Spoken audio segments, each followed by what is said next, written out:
So moving out of the Baroque period instrument area, I happened upon a couple of really great records in this store. And one of these is this. Leonard Bernstein conducting Mendelssohn, the Italian Symphony, and more importantly, Haydn. Bernstein is one of the great Haydn conductors. And he re-recorded a lot of Haydn symphonies later in his career for Deutsche Grammophon with the Vienna Philharmonic.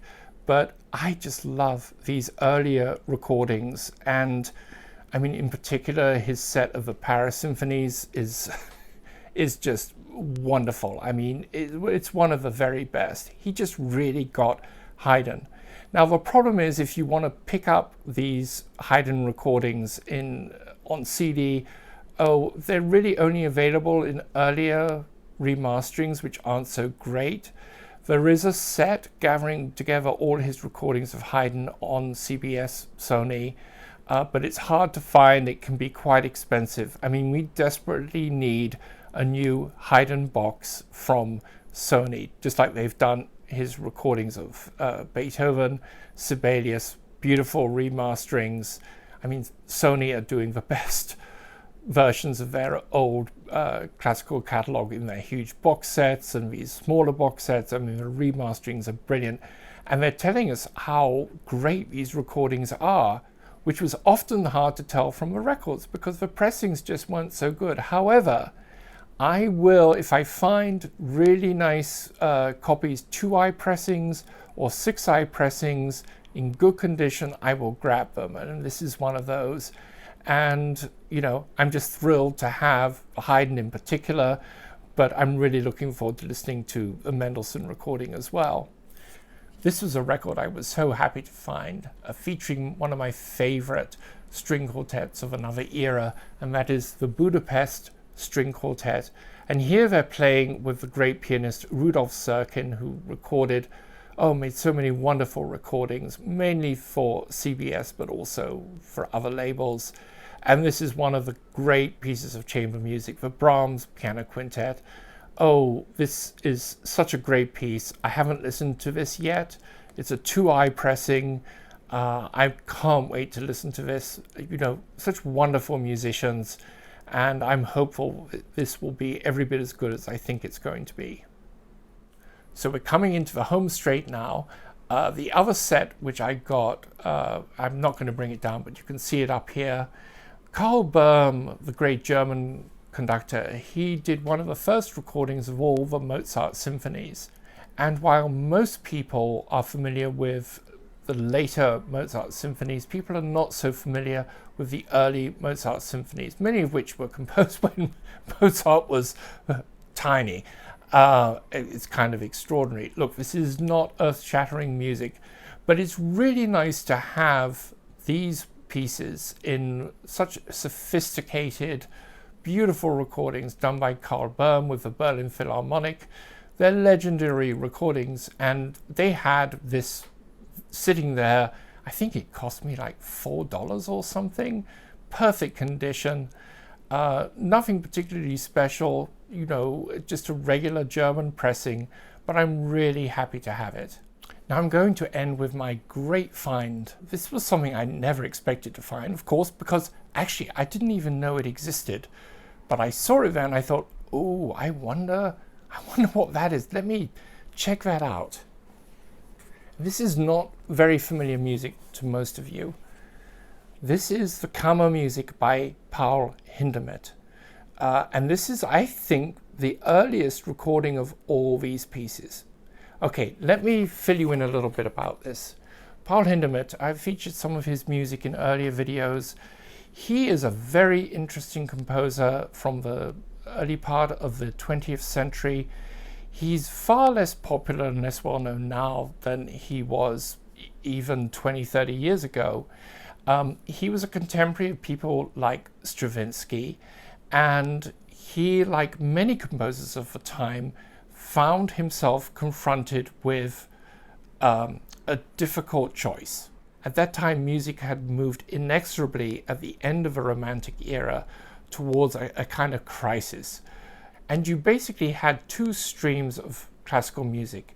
You had the movement to extreme expressionism in music, almost atonal, where the chromaticism is so extensive. It's like Wagner on steroids. And the music is just going in this direction with people like late Schoenberg, Berg, very expressionistic, ultra-romantic. Then you have, as a reaction to that, you've also got just people going in the direction of serialism, which is developing this whole new way of constructing music, 12-tone music, where the idea of, discord resolving to concord, the idea of a chord that resolves itself, a very chromatic chord, it resolves itself to the tonic key, the very organic way in which music had been written for centuries. That was out the window, and there was this idea that every note had equal status, and harmony was more of a combination of all these notes in what were called tone rows, and it was more of a mathematical process. And this was something that Schoenberg had developed because he felt he'd gotten to a dead end with his extreme expressionism, extreme romanticism.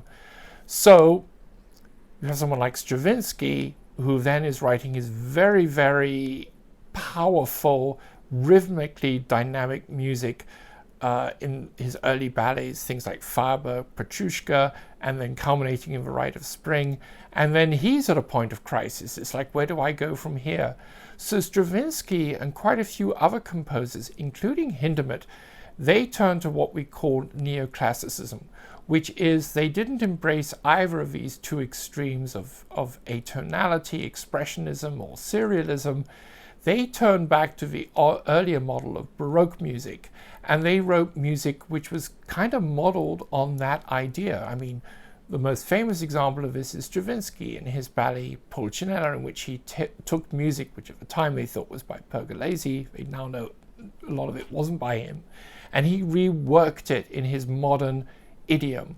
So Hindemith did the same kind of thing, and in particular in these pieces, the Kammermusik, these are basically like little chamber works, mini concertos for different combinations of instruments, and I just love these pieces. Now, the most famous recording, the sort of considered the benchmark recording, which I have in here somewhere amongst these CDs, is the recording done by Riccardo Chailly. I think it was done in the 90s. It won all kinds of awards. Since then, there's also been a really good version done by Claudio Abbado. There's a more recent version by Christoph Eschenbach, and certain of the concertos have been recorded by, of all people, Christopher Hogwood, with a modern chamber orchestra. But I was not familiar with this recording, and I think this is one of the earliest, if not the earliest, recordings. And it's done on the Telefunken label, and let me just show you. This is what the records look like. The Telefunken, this is the sort of standard Telefunken label.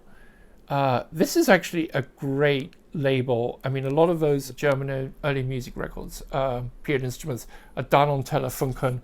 But then there's also all kinds of interesting recordings from German orchestras and conductors from the 50s and 60s, which you will find on Telefunken. This set is in immaculate condition, and it cost me only $2. It's like, oh, I'm grabbing this. What's lovely about this is it's rice paper. It's not the usual poly stuff, and these records are just in immaculate condition. So who are the performers on this? Well, this is so interesting. It's Concerto Amsterdam. In other words, it's a whole bunch of the people who do the early music performances, early music recordings. And on here you've got, for example, I mentioned them earlier in other videos, you've got Anna Baalsma, and you've got Jaap Schroeder, who did the period instrument Mozart symphonies with Christopher Hogwood. This is a beautiful booklet. You've got all this background information.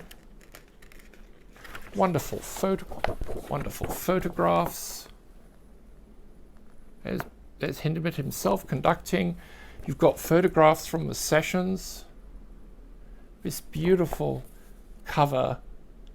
I've dipped into this. It's recorded in a more resonant acoustic than the Schiit, but it's a beautiful recording and I just love it. I mean, to find this on record, I don't know if there's another version of these pieces on vinyl. This may be the only one. It's just absolutely wonderful. You've got these interesting combinations of instruments. You know, one of them's like a piano concerto. One of them is for viola d'amore and chamber orchestra. One is for cello and 10 solo instruments. Another for 2 flutes, clarinet, different clarinets. Here's one for solo viola, oboe, clarinet, etc. One for organ and chamber orchestra. This is really interesting stuff. I mean, he's not the easiest of composers necessarily to get into, but once you give him a go, I think there's so much to offer. This is just a lovely set. I'm so thrilled to have it. It's in beautiful condition. There's the back. And it cost $2. I don't think it's even been played. Someone maybe got given it as a Christmas present and decided it wasn't quite their thing after they tried the first track. Anyway, that's it for today. That's my little group of wonderful records I found at Pooh Bar Records in Pasadena, California. Thank you so much for watching. I hope you've discovered something interesting that you might want to explore further on your own. Very happy to receive likes. Do subscribe if you find yourself watching more often than not. And until next time, happy listening.